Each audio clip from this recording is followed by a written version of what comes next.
Rocket screen. There we go.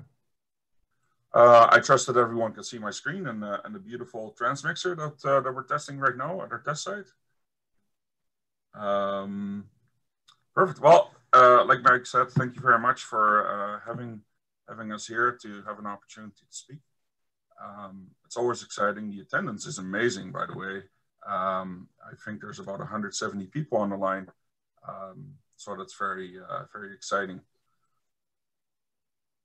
What we'll be talking about together with Anthony and Steve is this is a bit of an agenda. So we'll start off with some very exciting news. We actually just released a news release about this from both Cambrian and MacLean. Then Steve, after he talks through this news announcement, he'll introduce Cambrian. Then Anthony will walk through what MacLean is and the technologies that we're developing, as well as the battery electric vehicle overview. I'll talk a little bit about the MacLean risk approach, and then Steve will talk more about Cambrian College training. And then when it's all over, we'll definitely have time for Q&A. So Steve, you want to take this away? Sure, yeah. Thanks so much, Martin, and thank you so much for Workplace Safety North for inviting us. And then thanks so much to Martin and the team from MacLean for inviting me to trespass on your time today. We just had such a good, I can't stop smiling this morning because I'm so excited about the news we're about to share, but thanks again for inviting me to share this with you. We have some exciting things going on at Cambrian and the Center for Smart Mining. So I guess the cat's out of the bag now that all this is on the slide already, but we're announcing this morning that our college, by way of the Center for Smart Mining, is partnering with MacLean Engineering to support skills and technology development for electric, automated, and digitalized mines of today and tomorrow. We're really excited because the MacLean Research and Training Facility out here in Lively, I say out here because I'm in Lively, it's a stone's throw away for me, is going to be hosting and partnering for our practical component of our industrial battery electric vehicle maintenance course. We started this journey about over a year ago, when we started seeing the increased rate at which EVs were being adopted in the mining sector. And our early chats with end users and OEMs alike sort of all came to one sort of glaring conclusion, and that is, Steve, if it doesn't have a practical component, we're not interested. So this was, of course, a pre-COVID discussion, but I think what we're doing is we're planning for the future with this announcement today. We need to have strong hands-on components when we look at training for EVs for safety and for familiarity. And I don't think who better to partner with than MacLean, that has their own test facility with underground access and always an EV on hand to support that training. I should also mention that Cambrian's curriculum was compiled in part with technical input and vetting from MacLean Engineering, and it's designed directly facing heavy-duty technicians that are currently working in the mining sector. I'll be back a little bit later in the presentation to talk about the particulars of our course, and in particular the really exciting practical component that we want to talk about. But I also wanted to mention that the second part of the news release this morning is also a partnership that's associated with applied research and development. So we're also going to be entering into a number of projects with MacLean Engineering that is focused primarily on our really exciting new mechatronics program at the college. It's going to focus on automation, digitalization, and the development and testing of new on-vehicle technologies. So I'm super excited about this announcement. I'm sure if you're on LinkedIn or Twitter, you've seen some chatter about it already. I'm going to switch slides now and talk a bit about the Center for Smart Mining, and then I'll go away, and this lovely OEM will tell you about all the bells and whistles of their electric fleet, and then I'll come back and talk a bit more. So just as an introduction, Cambrian College about a year and a half ago was awarded what's called a Technology Access Center. And the Technology Access Center program is a federally funded initiative that allows colleges to offer specialized R&D and research capacity, as well as customized upskilling to clients operating in the Canadian ecosystem. They're across Canada. There's about 60 of them currently. And they're typically a mirror of the community in which they are hosted. So you can imagine that, on the coast, you might expect a TAC that focuses on fisheries. In the prairies, there are a couple that are focused on agriculture. Niagara has one that's focused on food and wine. So it only made sense for the college, once awarded this, to focus on smart mining. As one of Canada's preeminent mining-focused colleges, we decided that it was incumbent upon us to focus not only on mining, but on smart mining and new technology adoption in mining. So as I said, the Center for Smart Mining provides services not only around prototyping and scale up and proof of concept, hardcore R&D, but also on customized training for the latest equipment and emerging technologies, which I will speak of in a few slides after we hear from our new partners at MacLean Engineering. So again, super excited, and you'll get some more details from me a bit later. Thanks so much. Awesome. Anthony, you're on the line too, right? Yep, sure am, Martin. Awesome. Okay, thanks to, I'll take it over for the next couple of slides here. Thanks very much to all the panelists and the attendees that have called in and taken time out of their day. And Steve, we've been called a lot of things, but never a lovely OEM. So that's a first. So it's we'll start off with that. For a lot of people on the call probably know a bit about MacLean's, and some that don't, we'll just go through a bit of history. We were founded in 1973. We're pushing 1,000 employee envelope, and we've had well over 2,000 underground mining pieces of equipment delivered and commissioned. You can see there's a picture of our founder and with some cutting edge technology back in '73. And we've continued to innovate and add new equipment as the clock marches on. Our value proposition is extensive hard rock mining experience. We have multidiscipline engineering department of over 80 engineering and technical people, integrated design, manufacturing, and assembly, as well as the sales and service. So we design it, build it, test it, deliver it, and support it. And the next slide, please. There's kind of an overview of our fleet that we have available. We like to think we've got a pretty compelling fleet in traditional diesel, utility vehicles, ground support, ore flow, and then we're getting into the advanced vehicle technology, and that's been kicked off with our battery. And our view in terms of battery equipment is if we make it in diesel, we're going to provide it in battery. And we've been flushing out the fleet since we started this back in 2015. Here's kind of the three pillars. They're all built off the original one, which is our EV series. The equipment, the powertrain, understanding the integration and the importance of integrating and adopting EV underground. And what that has led us to is some pretty big strides with our digital systems and automation, the IQ series. And the plan is to go along with tele-remote and ultimately autonomous operation. But in the meantime, there's a lot to learn on that. Machine vision, communication, safety systems, remote inputs, all that good stuff that will get us to the end goal. But that's, we're certainly working on that right now. And with the help of partners like Cambrian, that's hopefully will speed us up with products to market. Here's an example of a partnership, a joint venture that we did with Epiroc in Australia. And our vehicles are tied into the Epiroc system for tele-remote operation. And this is kind of groundbreaking for MacLean and Epiroc to provide this kind of service to the end user, the customer. And it's been very successful, and we're working on additional vehicles after the successful proof of concept of the first vehicle that's down there now. And so maybe to elaborate a little bit, so the MacLean teleop system is working with the EPIROC traffic management and safety systems. And all of this was remotely commissioned between Sweden, Canada, and Australia. So we're very proud of this result, and we're working on the next products now. The customer is happy, so that makes us happy as well.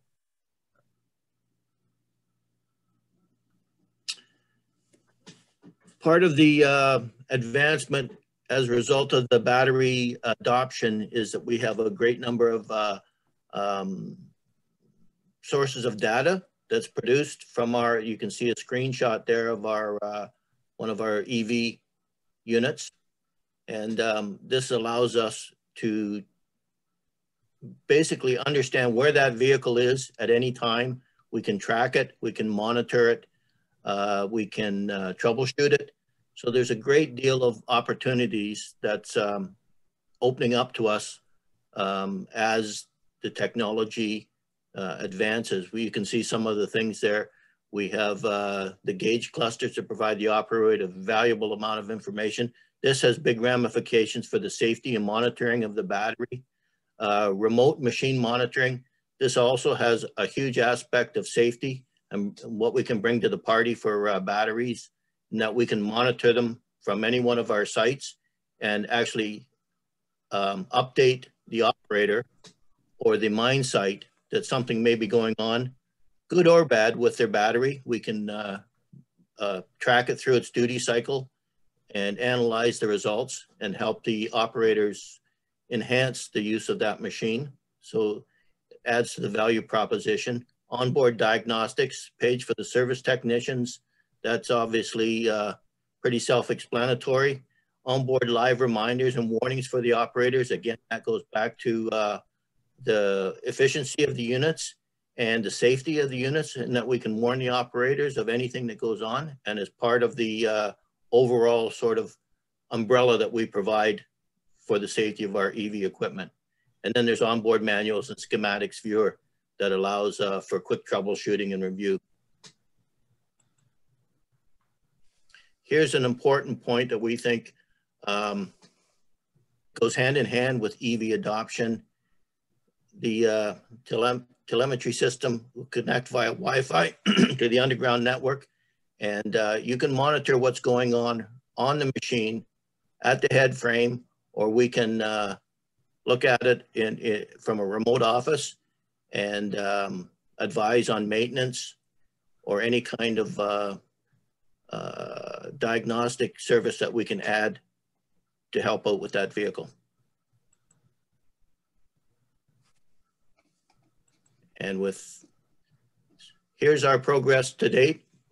Back in 2015, we first started off, we left Mine Expo, and the machine that was there, the battery scissor bolter, went to work at back then it was Goldcorp, now Newmont, went to work at the Musselwhite mine. That was the first unit.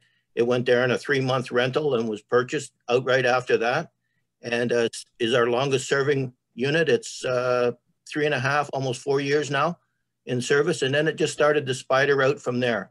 The next big one, and I think everybody was aware of that, is the Borden project. That was the Goldcorp, now Newmont, and Martin played a big role in that from the other side of the fence. And then it just continued to go from there as Borden went to 15 units, Sudbury Basin, Valley, and Glencore got in. Then we sent one to Voisey's Bay, and it's just continued down the path. The numbers of EV units in the basin has increased. We sent units out to Thompson. Our recent one went to New Afton in BC, and we've just recently got a purchase order for a scissor bolter going to a contractor at the Ignico Eagles LaRonde site. So it's continuing to ripple out, and what we're seeing is companies buying one, learning from it, understanding the value it brings to them, and then continuing that with additional sales. And we're continuing to see that. And we're basically coast to coast now with the EV. So from a small Northern Ontario mine, it certainly rippled out across the country. I have to also apologize. I can't count because we're now in 5 provinces.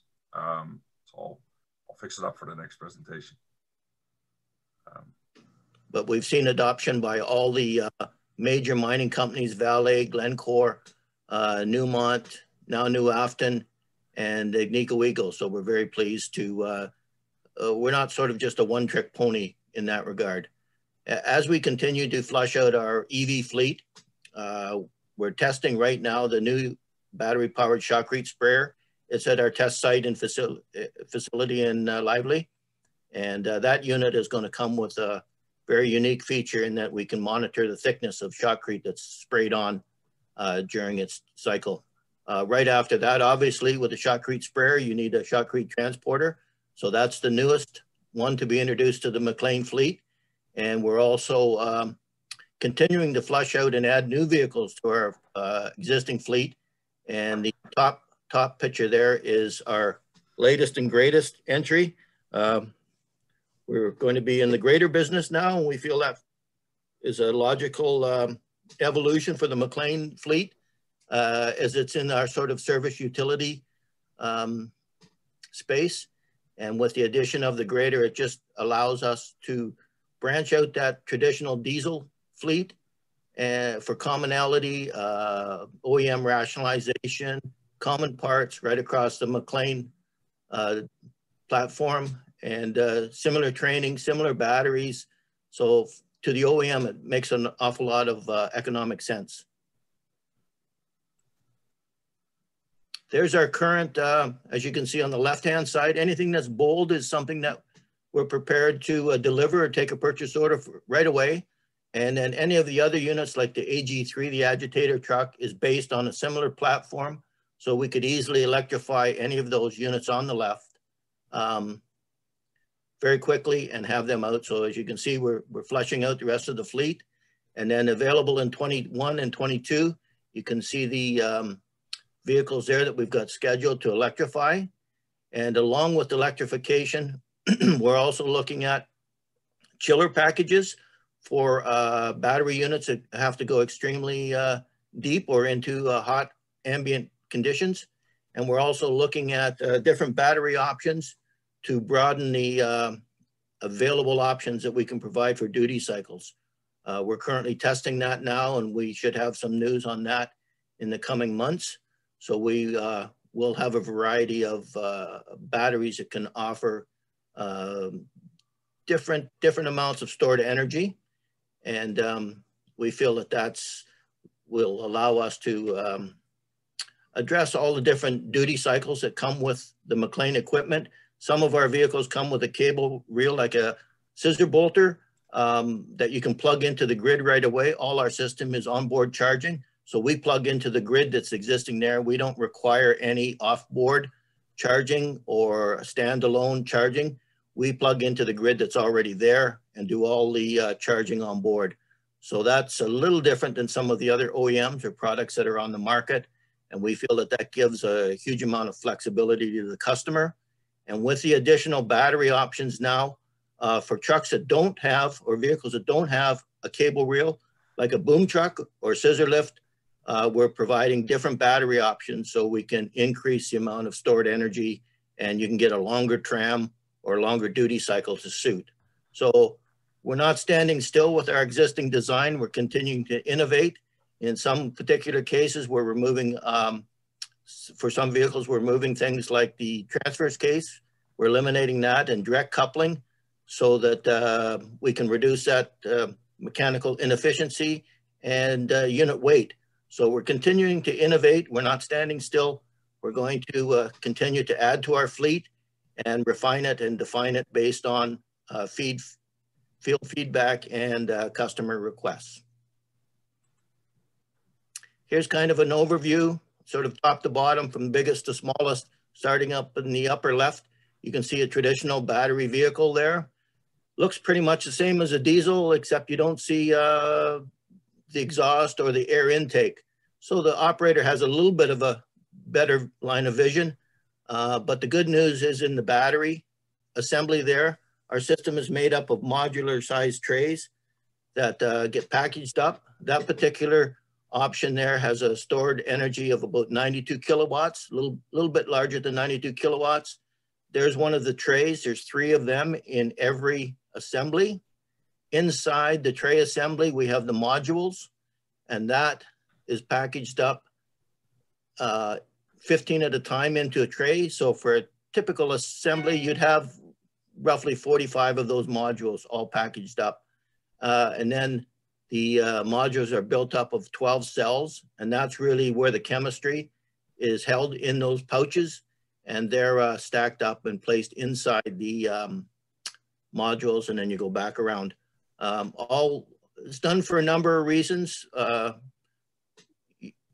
It's insulated and separated for in the event of a thermal event. There's no propagation. At the module level, there's not enough stored energy to create a thermal condition. So there's a number of inherent safety features built right into our battery design. And that's one of the main features that we look for from a battery supplier, is that I believe one other person asked about chemistry and transparency. Our particular suppliers, we put them through a pretty rigorous upfront test to see what the battery is and what safety protocols they employ and the standards that the units are built to. If you don't know what's in your battery, I wouldn't suggest even contemplating using it. There's pretty complicated chemistry involved, and you need to work very closely with your battery supplier on all aspects of safety. There's an overview of some of the major components in our system. The gray section there, that's your battery assembly. The 3 trays has gone through. And then you have things like the onboard chargers at the front of the unit. You'd have a small cable reel or a small cable. We call it a pigtail, that you would use and plug into the outlet that's already there in your underground mine. We can go from 380 up to 1,000 volts. Canada traditionally is 600, 575, 600. We can plug into that, no problem. And have proven that with our units that have cable reels.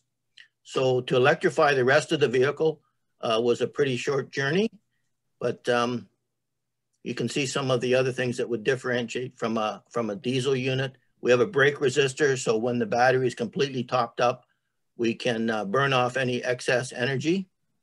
There's the tractive motor, your inverters, and overall, what manages everything is your vehicle management system. So we can observe and detect anything that goes on in that unit and analyze it, review it, service it, all based on our remote system.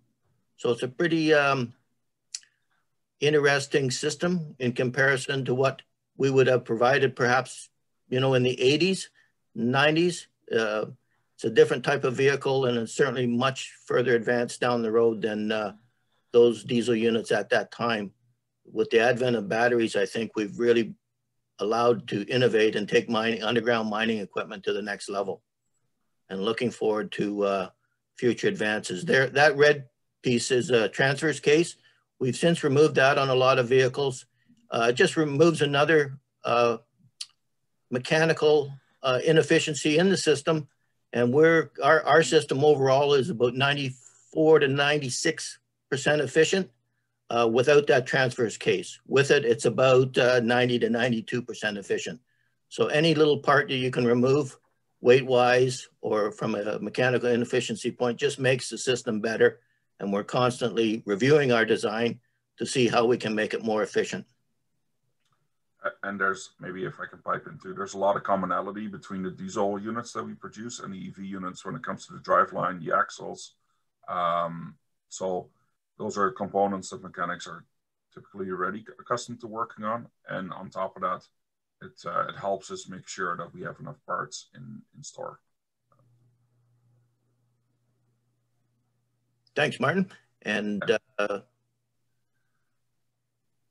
standards and guidelines, one of the interesting parts of this transition into battery electric vehicles is that I think when we started out back in 2014, 2015, it was a little bit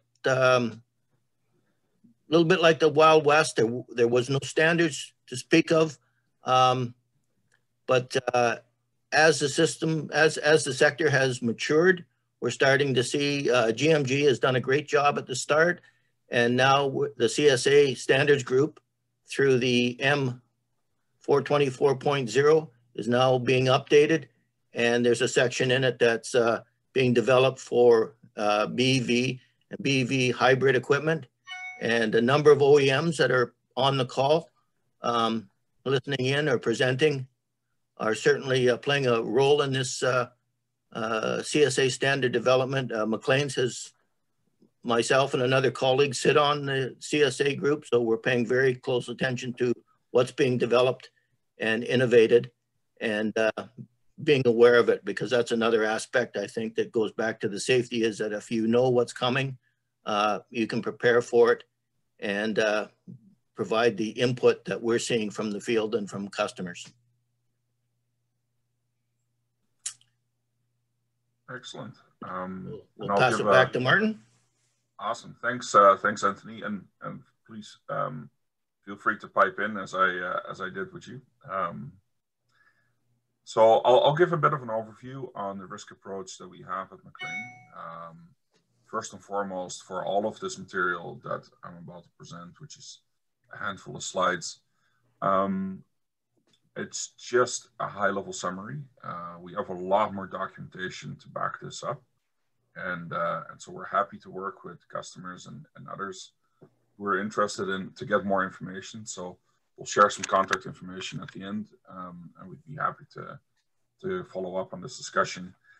If we wanted to do true justice to this, we would have to run a session for a couple of hours. So some of the people within MacLean that did a lot of work on this over the last year are definitely David Jakes and the whole team, Alex, Al, Jeff, Matt. So it's certainly been a really big group effort, team effort. So the way we see risks at MacLean is that it all starts at the design. And you do that from a place where you use standards and then source the best available hardware and software and put machines through and designs through tests. So that's where it starts. Then we do our own internal general risk assessments. We also like to work with customers on risk assessments for operational risks. And then when we identify some higher level or higher risk events, we can delve in a lot more detail through a bolt-on map. Depending on those outcomes, we also perform functional safety analysis for some critical components. And then it's really quite important to work with the customer on the management of change things. So what is different? What is the same? Can we provide training? Those type of things. So this is the sort of the different layers of our risk management within MacLean. And I want to spend the next little while on the design a little bit more, because I think that will speak. So again, we like bullseye charts. We essentially have 6 layers to our design safety or safety design. And it follows in a lot of ways the same sort of components that Anthony talked about, with the battery cell, then the module, then the tray, then the assembly, then how it fits into the vehicle, how it fits into the mine. And then there's a number of administrative controls around that that all need to work in unison. So going through these slides, again, kind of summarize it a little bit, but on the most elemental level, on the cell level, we have the abusive testing results at accredited laboratories from the battery manufacturer. Also, these pouches are made out of fire retardant materials, and they're flexible, so they can flex a little bit in case of impact.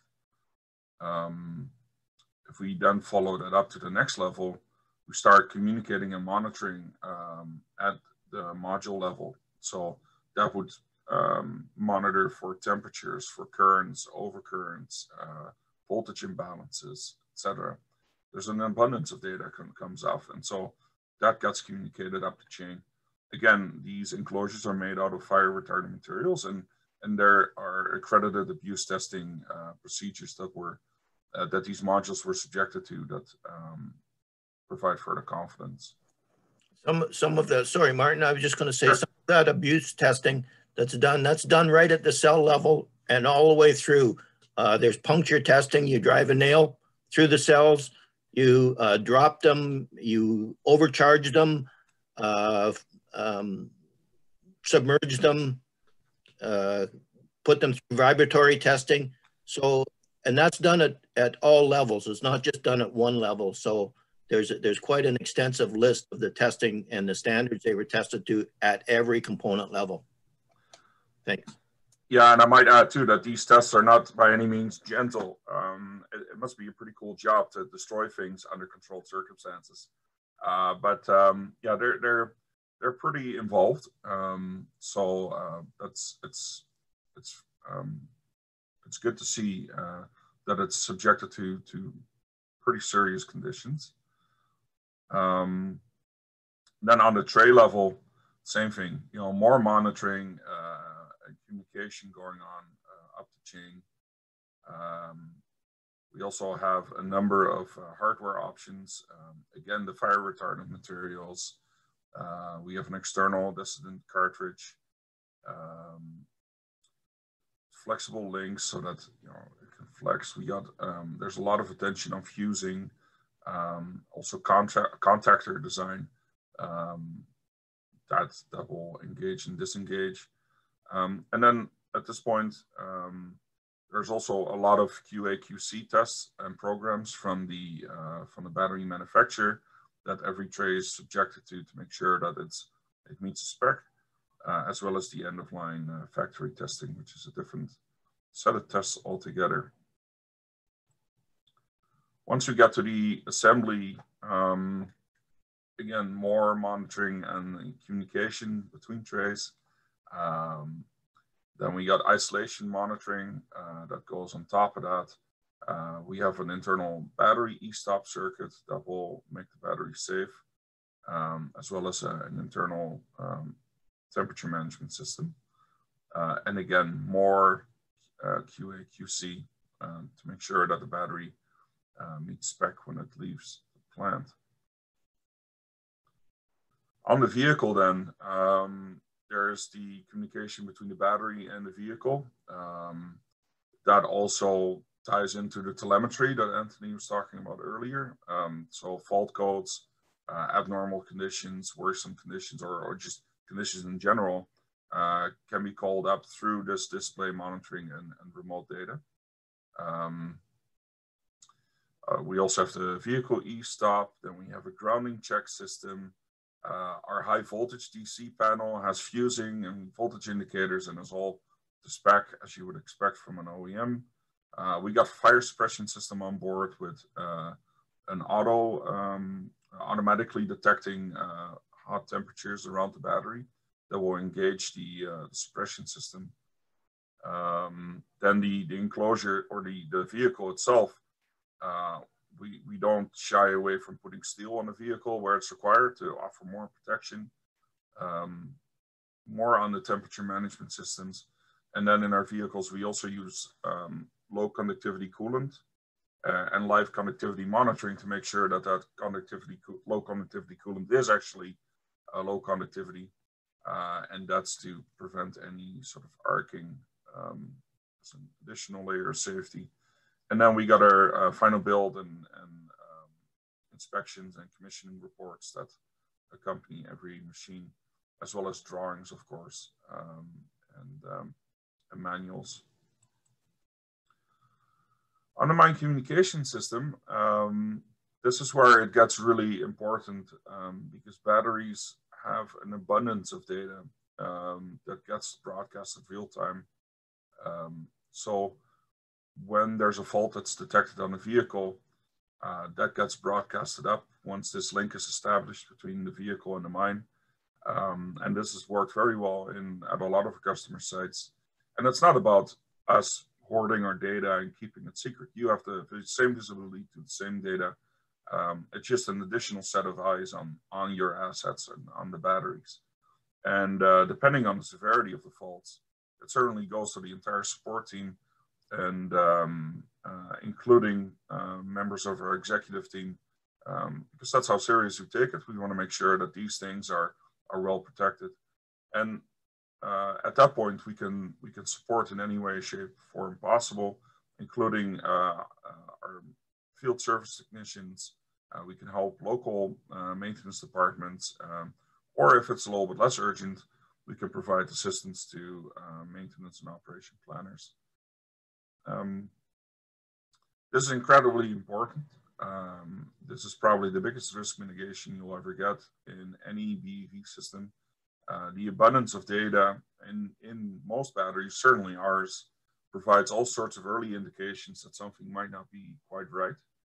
And that early indication, once you have that, you can plan for it. You're not stuck in emergency systems. You can do something about the issue well before it reaches any sort of more critical states.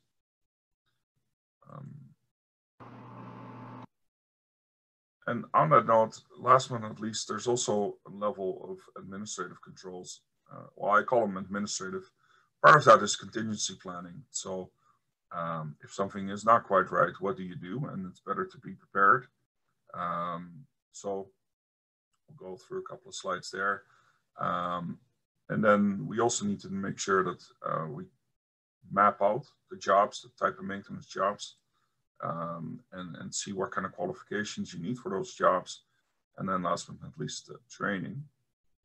So when it comes to transporting batteries, you want to make sure that that the battery is safe on board the vehicle. You also want to make sure that once the battery comes off, or one of those trays that we talked about comes out of one of these battery assemblies, that you can safely transport it. So part of the systems that we offer as well is that once the tray is removed, we connect it up to a portable monitoring system. We then put the battery inside one of these fire safety boxes so that you can safely remove it from your site. And the monitoring is important to accompany that battery so that we can continue to keep an eye on it while it's in transit. And that way you can safely remove the battery from your site without any major hassles. This is just a contingency.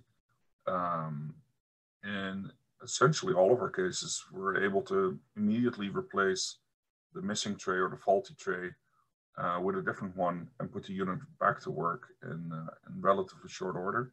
And this is just something that you need to think about as well when you're considering OEMs or when you're considering going electric. How do you deal with these batteries? Another one is that we have we came up with a towing procedure, so our vehicles are perfectly capable of being towed. Of course, we'd rather see them at work, but again, this is one of those contingency things that you have to prepare for. So we provide all of our customers with towing procedures to do that safely. Then the last thing that in terms of contingency planning that we're working on is vehicle information cards. So if something were to go wrong and there were to be a fire on one of our electric vehicles on the ground, let's say a tire catches fire, we feel that it's very important for emergency response teams to have all the information that they need to make informed decisions. So we're piloting this right now with one of our customers. And the idea is that these information sheets are kept in the place where the control group sits to coordinate emergency rescue efforts or emergency response efforts, sorry, I should say that. And once we kind of played with the format a bit and see what information needs to be on there and whatnot, once that's completed, we'll provide that to all of our customers as well as part of the documentation. And we plan to include lots of pictures, succinct instructions on what to do. Then last but not least, from our part is that there's a lot of different jobs that you could plan for that need to be done on these electric vehicles. And you need to kind of outline what certain trades qualified personnel can do. And so we are mapping out all of these tasks that need to be done on the different levels, kind of in a similar fashion that we did with the safety layers that we just went through. This is just an example where we map out what job can be done by a licensed mechanic versus a licensed electrician versus what we recommend MacLean personnel, qualified MacLean personnel completes. And so we want to stay true to sort of the terminology that's already out in the industry. So we're keeping a close eye on the trade names as per the College of Trades there. So with that, on the topic of training, I would like to hand it over to our new partner. Great. Oh, I'm good. I'm off mute. Thanks so much for handing back over there, Martin. Just to reiterate a couple things from my introduction, and then I'll get into sort of more particulars about what we currently have on offer as far as the BEV maintenance program goes.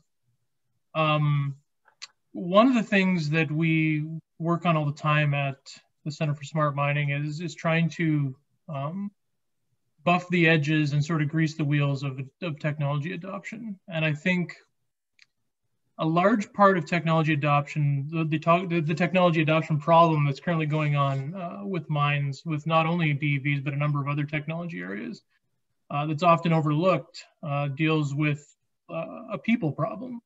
So it deals with ensuring end users have the proper training in place to receive the new technology and to maintain the new technology and to get all of the benefits that Martin just spoke of out of the technology.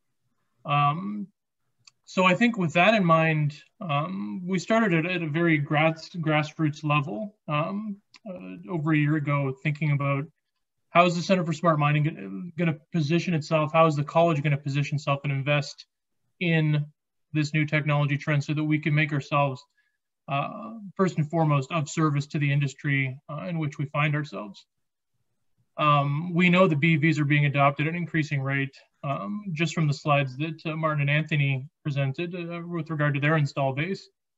But we know that this is causing a skills gap to develop among equipment maintainers associated with working on EVs. If we could go to the next slide, kindly, Martin. Absolutely. So that's really where the genesis of Cambrian's industrial battery electric vehicle maintenance course came from, is really that grassroots need for upskilling. I think in looking at where we should target this first, we want to look at basically who's called first to a maintenance call, who has the burden of responsibility when these pieces of equipment are causing problems or are in need of maintenance. So we're targeting our first industrial battery electric vehicle effort at in-service heavy-duty technicians. As I mentioned before, this is developed with input from MacLean, but we've developed a program that is generic, we hope, to all EVs that you could expect to see in the field. And as such, we've had it vetted and have had input from numerous end users as well as OEMs in an effort to make this as applicable.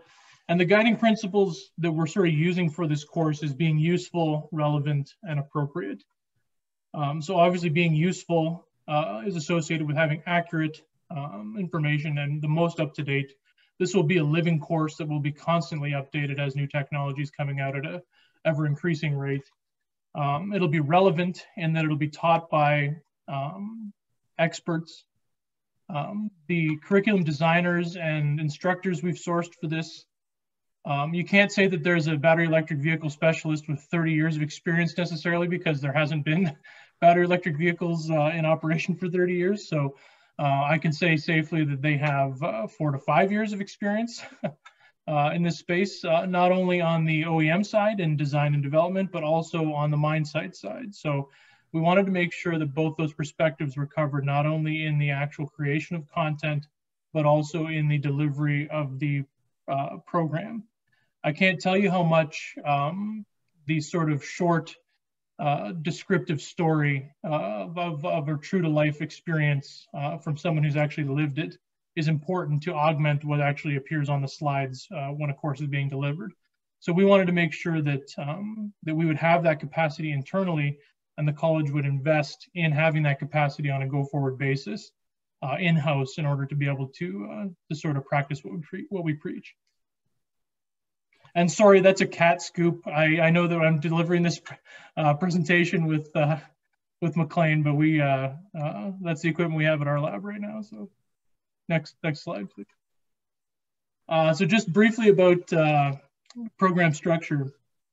It's a certificate program, which means it's 60 total hours for all 4 modules. And this really speaks to the guiding principle of appropriate. We understand that this is not, when it comes to training, end users specifically aren't able to flexibly release staff in order to obtain training. So what we've done is we've condensed a lot of information into modules that are each 2-day intensive training modules that are both available online and in person when we can, I should say. The lockdown sort of put a wrench in those gears. We expected to have a live demo day next week for some end users. That's going all online now just because of the COVID-19 restrictions. So this course will always be, at least the first 3 modules, available online and in-person delivery. Just a bit about each module. Fundamentals of electric vehicle safety. Talks about a lot about the risks that we heard from the previous presentation and what Martin and Anthony were talking about. Trying to have an exhaustive list in a positive way of the safety features and risks that you can expect to encounter on EVs. And obviously mitigation measures that every maintainer should know about and be aware of. For module 2, we're kind of taking to the next level, where we talk about an in-depth discussion of common battery electric vehicle components that one could expect to see in a generic way when they're working on any vendor OEM equipment. I should say that this course is not meant to in any way replace vendor-specific training. I think it's really in place to upskill the trainee so that the vendor-specific training is that much more valuable. We really want to really lift the floor of the skills that the current in-service technicians have, so that any kind of vendor-specific training or supplemental training after that can just be that much more valuable and productive. When we move to module 3, that's when we get into some pretty intense troubleshooting. As we take a look more in depth in the vehicle communication system and all that data that Martin was talking about, as well as how best to troubleshoot. So those 3 first modules, again, online and in class, and then the final module, which is the basis for the announcement earlier today, is the practical training. So a quarter of the course will be practical hands-on training with full-size equipment and components. So if we can go to the next slide, kindly. When we talk about practical EV training,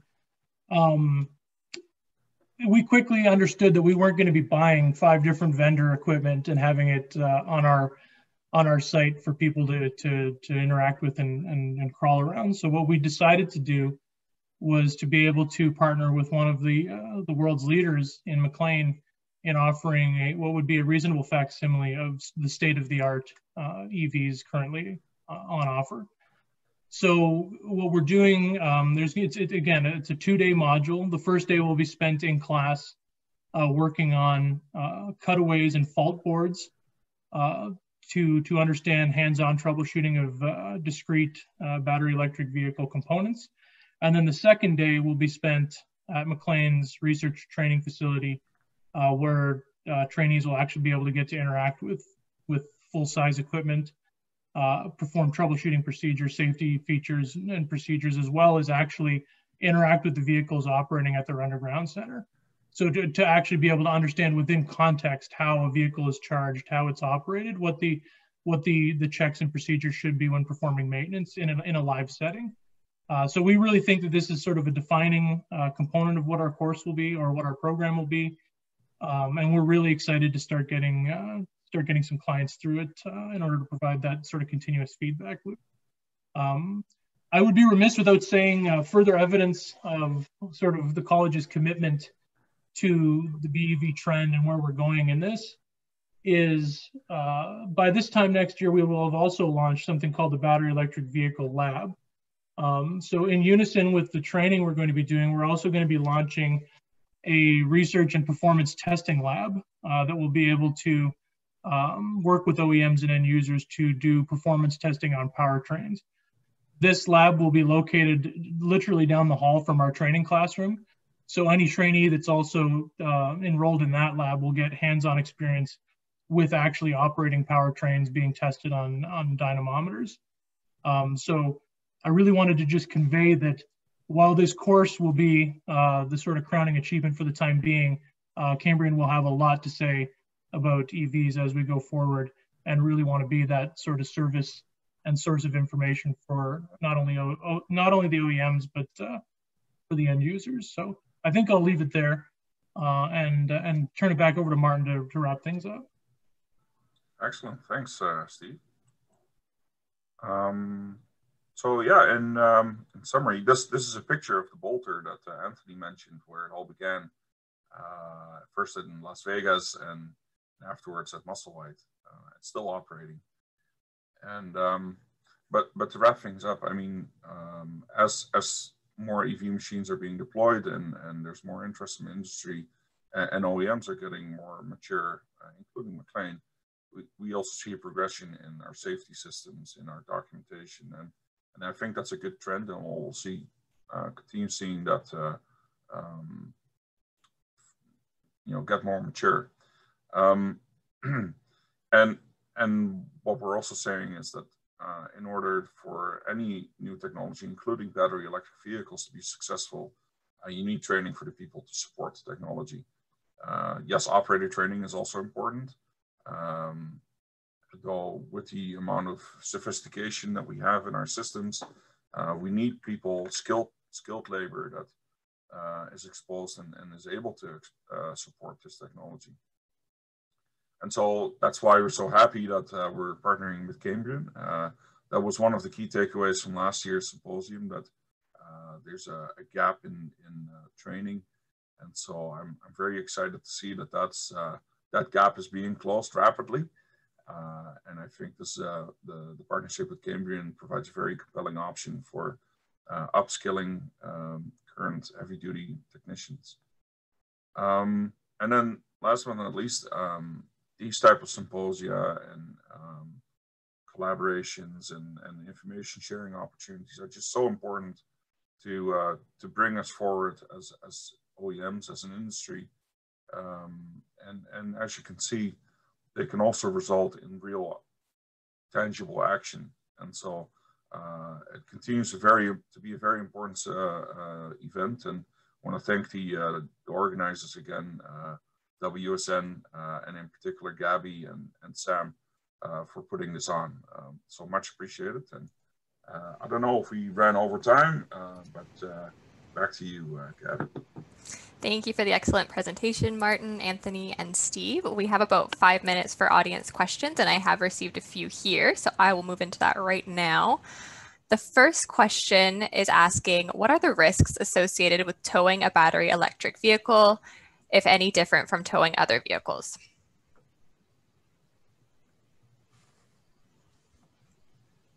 Anthony, you want to take that one? Yep. In regards to that, there really is not a huge difference. You install the wheel chocks. You just follow the instructions on our towing procedure. Basically, you're pumping off the brakes similar to what you would do with a diesel vehicle. So we don't, our particular design, we don't have any big challenges or introduce any additional complexity other than just follow the procedure. We looked into it. We've done it many times, tested it many times, and the towing procedure is very sound and reasonably very easy to follow. Great, thanks, Anthony. The next question is asking, where would a college find more information on the battery technologies being used in BEV for educational purposes? I assume that was Larry Richardson. So Larry is one of our faculty in the HD program that we have. And I could say that our group of course developers and instructors would be a great resource. And Larry in particular, I can obviously, because he has a bit of an inside edge, I can introduce you guys. I know you haven't met yet, and you guys can talk about that.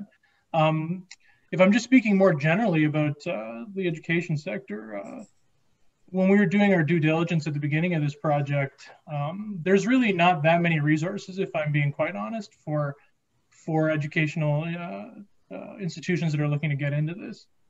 There aren't even in above ground commercial vehicles that many resources available for free use in college programs. So we're really in a bit of uncharted territories and creating our own, Larry, and we are doing that internally, and that'll be, of course. And thanks for pointing it out.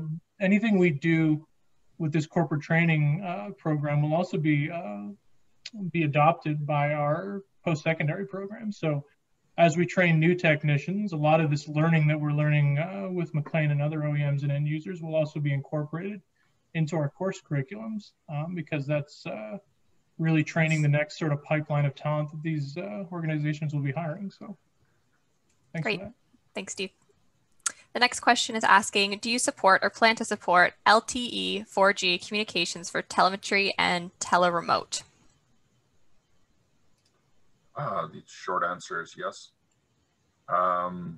So we're fairly agnostic in a lot of things that we do, including the way that our vehicles can communicate. And so we'd be happy to work with customers in whatever way they want to get data from A to B. So whether that's Wi-Fi or LTE or any other sort of technology that has the bandwidth and the required speed, we'd be more than happy to work with. Yeah. Excellent. Another question here is asking, what would be safe material to use for fighting fires for BEV underground? And Ontario Mine Rescue may have something to add to this, but I'll ask you guys this question as well. Well, for our particular vehicles, and it might be different for other OEMs, but for our particular vehicles, it's recommended to cool the battery whichever way you can, which in practical terms means just get as much water on it as you can. And that's essentially the biggest component in fighting the unlikely event of a battery fire underground. Okay, excellent. And the final question is for you, Steve. Someone just asking, when does Cambrian plan on starting this new program? It's available now. I think my contact info is up. We're taking registrations currently. The modules you saw all there are complete. They've been vetted by numerous folks.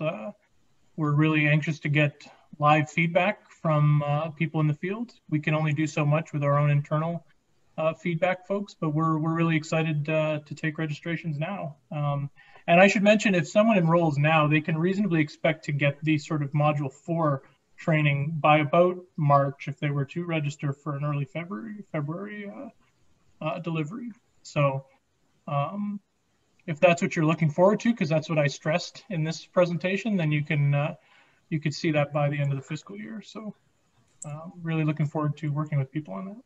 Perfect, exciting stuff. So that's all the time we have for audience questions. So I do want to thank MacLean Engineering again and Cambrian College, and I will hand it back to Sam Barbuto, who will introduce our